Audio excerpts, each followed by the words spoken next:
ഇതെന്തിനാ സാറേ? ഞാൻ അംഗരക്ഷകനല്ലേ, പാറാവുകാരൻ.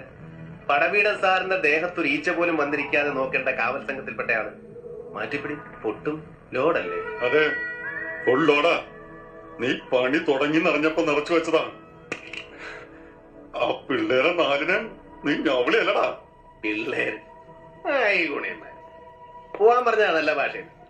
വള്ളക്കൂലിക്കും പിന്നെ ഏതെങ്കിലും നാട്ടിൽ ചെന്ന് സെറ്റാവുന്നവരെ ചെലവിലുള്ളൂ, അതും കൊടുത്തു. അവർക്ക് വേണ്ട, അവർക്കെന്റെ ചാവ് കാണും. പുലകുളി അടിയന്തരത്തിന് ചോറും തിന്നണം. തന്തിട്ടാപ്പടപ്പുകളുടെ അഹങ്കാരം ചങ്കിനും പള്ളക്കും ഉണ്ട കേട്ട് ചെന്നെ കൊണ്ട്. അവരെ പറഞ്ഞിട്ട് കാര്യമില്ല. അവന്മാര് നോക്കിയപ്പോ കൊല്ലാനും വളർത്താനും ഒടേതമ്പരാൻ ലൈസൻസ് കൊടുത്തുവിട്ട പടവീടൻ സാറിനെ കണ്ടുള്ളൂ.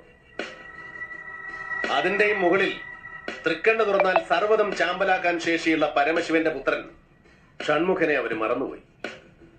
മറവിക്ക് ചിലപ്പോഴൊക്കെ നല്ല ശിക്ഷ മരണമാണ്. അതെ, ഈ പട്ടണത്തിലെ ചവറ്റുകൊട്ടയിലേക്ക് ആരോ വലിച്ചെറിഞ്ഞവനെ കൂടെ കൂട്ടി കൂടപ്പിറപ്പിന്റെ സ്നേഹം തന്ന് ഇന്നത്തെ വിശ്വരൂപത്തിലേക്ക് വളർത്തിയ നിന്റെ മച്ചാനെ നീ മറന്നു. പിന്നിട്ട കാലത്തിന് നടന്ന വഴികളെ നീ മറന്നു. മരണം തന്നെയാ മറവിക്ക് ശിക്ഷ. പടവീടാ, നീ എന്നെ ഉണ്ടാക്കിയ തന്തയാവല്ലേ? നീ എന്റെ തോളിൽ കൈയിട്ട് കുമ്പാരി എന്ന് വിളിച്ചപ്പോഴൊക്കെ നിനക്ക് ആവശ്യങ്ങളുണ്ടായിരുന്നു. ഒന്നുകിൽ ഒരാളുടെ ജീവൻ, അല്ലെങ്കിൽ ആരുടെയെങ്കിലും പെട്ടിയിലോ പത്തായത്തിലോ ഇരിക്കുന്ന പണം.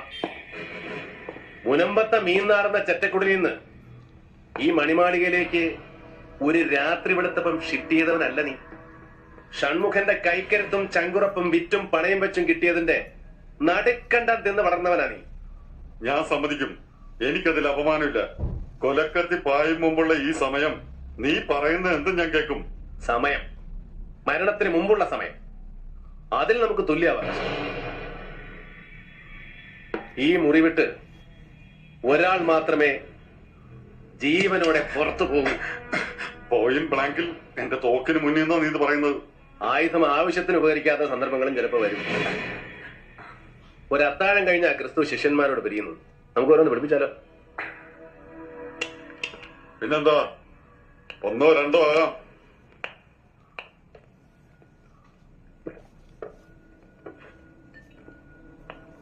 ആവശ്യത്തിന് അങ്ങോട്ട് ഒഴിച്ചു കൂടി കുമ്പാരി.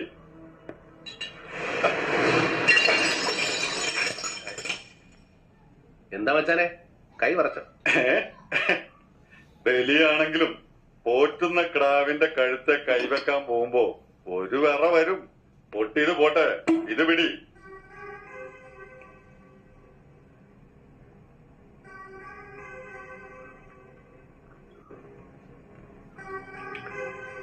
നിന്റെ ഈ ആത്മവിശ്വാസം, ഞാൻ അതാണ് ആദ്യം ഇഷ്ടപ്പെട്ടതും ബഹുമാനിച്ചതും.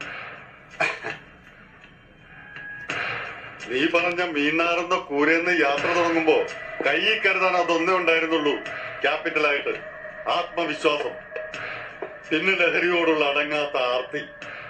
എനിക്ക് ലഹരി അധികാരമായിരുന്നു. ഭരിക്കാൻ, ശിക്ഷിക്കാൻ, ഒരു പട്ടണത്തിലെ ഏതൊരു മനുഷ്യജീവന്റെയും തലവര മാറ്റി എഴുതാൻ കഴിയുന്ന അധികാരത്തിന്റെ ലഹരി. റിഹാബിലിറ്റേഷൻ സെന്ററിൽ ചികിത്സയില്ലാത്ത കടുത്ത രോഗമാണത്. ഞാനതിനെ സ്നേഹിക്കുന്നു, അതിൽ ജീവിക്കുന്നു. എന്നോടാ നീ പറഞ്ഞ എല്ലാം വെച്ച് കെട്ടി പൂട്ടാൻ. എന്നിട്ട് ഞാൻ എന്ത് ചെയ്യണമെന്നാ? ഡെവിൻ കാർലോസ് പടവീടൻ എന്ന മാനസാന്തരം എന്ന മനുഷ്യൻ ഇവിടെ ജീവിക്കുന്നു എന്ന് ഗേറ്റിൽ ബോർഡേജ് വെച്ചിട്ട് ഇതിനകത്ത് കഴിഞ്ഞോണ്ടോന്നോ?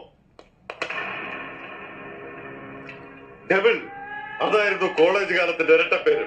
ഡെവിൻ കാർലോസിന്റെ ചുരുക്കം. ഞാൻ ആ പേരിനെ സ്നേഹിക്കുന്നു ഷൺമുഖ. എന്നിട്ട് എന്തെല്ലാം നേടി നീ? ഈ ചുവരുകൾക്ക് മിട്ടിരിക്കുന്ന കുപ്പായത്തിനും തിന്നുന്ന ചോറിനും ചോരയുടെ രുചിയും മണമല്ലേടാ. കട്ടും കടത്തിയും നീ ഉണ്ടാക്കിയ നോട്ടുകെട്ടുകൾക്ക് മുകളിൽ എന്തെങ്കിലും നീ സ്വന്തമായി കിടന്ന് തുടങ്ങിയിട്ടുണ്ടോ? ചെയ്ത പാവങ്ങൾക്കൊക്കെ ശമ്പളം പറ്റിയവരാ നമ്മള്. മിണ്ടാനും കേൾക്കാനും ത്രാണിയില്ലാത്ത ഒരു കൊച്ചിന്റെ രൂപത്തിൽ എനിക്കും കട്ടിൽ ചങ്ങലയിൽ കിടക്കുന്ന ഭാര്യയും ആ പാവം മോനും നിനക്കും. മാനസാന്തരം നീ എത്ര അറപ്പോടെ പറയേണ്ട വാക്കല്ല. മനുഷ്യനായി, ഒരു വെറും മനുഷ്യനായി ജീവിക്കാൻ എന്നെ വിട്ടേക്കെന്നേ നിന്നോട് ഞാൻ പറഞ്ഞുള്ളൂ. അതിന്റെ പേരിൽ നീ എനിക്ക് വിധിച്ച ശിക്ഷ മരണമായി. ഇല്ല പടവീട, ഷൺമുഖനല്ല, ചാവേണ്ടത് നീയാണ്. എന്നെ കൊല്ലാൻ പാണ്ഡികളെ ഇറക്കിയതിന്റെ മറുപണിയല്ലിത്. നീ ഇനി വേണ്ട. മറ്റൊരു പടവീടന്റെ ഉയർപ്പ് വരെയുള്ള കാലമെങ്കിലും ഈ പട്ടണം സ്വസ്ഥമായി ഉറങ്ങുകയും ഉണരുകയും ചെയ്യട്ടെ.